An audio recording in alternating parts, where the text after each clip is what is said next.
Nakipagpulong si Pangulong Noynoy Aquino sa ilang labor organization para pakinggan ang mga hinaing ng mga manggagawa. Sa 8 isyong binigyan ng rekomendasyon ng mga labor group, halos lahat dito tinanggihan ng Pangulo. Pati hiling na dagdag sahod, malabo para maipatupad agad. Makibalita tayo kay Joy Segi ng GMA Dagupan.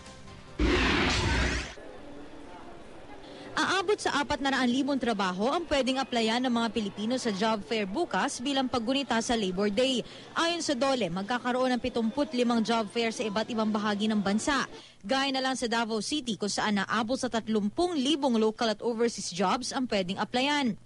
Sa Baguio City, may career forum para sa mga aplikante. We are inviting them to join us sa career forum para turuan sila kung paano mag-conduct themselves, no, and how to make the employer turns on the interview and the power of communication, the winning resume. Tinuturuan ho natin sila. Sa Metro Manila, gagawin ang job fair sa 16 na venue. Aabot sa 100,000 trabaho ang iaalok. Paalala naman ng DOLE sa mga aplikante, ihanda ang lahat ng dokumento at requirements para sa papasuking trabaho.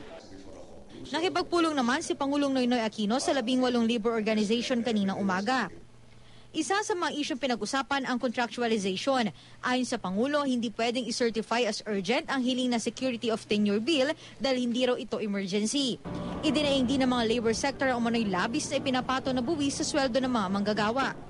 Pero ayon sa Pangulo, hindi naman maaaring dagdagan ang mga exempted sa income tax. Dahil aabot daw sa bilyong-bilyong piso ang mawawala sa gobyerno. Dismayado rito ang mga manggagawa. Marami namang umaasang iaanunsyo bukas kung ipatutupad ng hinihiling ng Trade Union Congress of the Philippines na 85 pesos na dagdag sahod sa Metro Manila. Nauna nang sinabi ng DOLE na posible itong gawin pagkatapos pa ng Labor Day.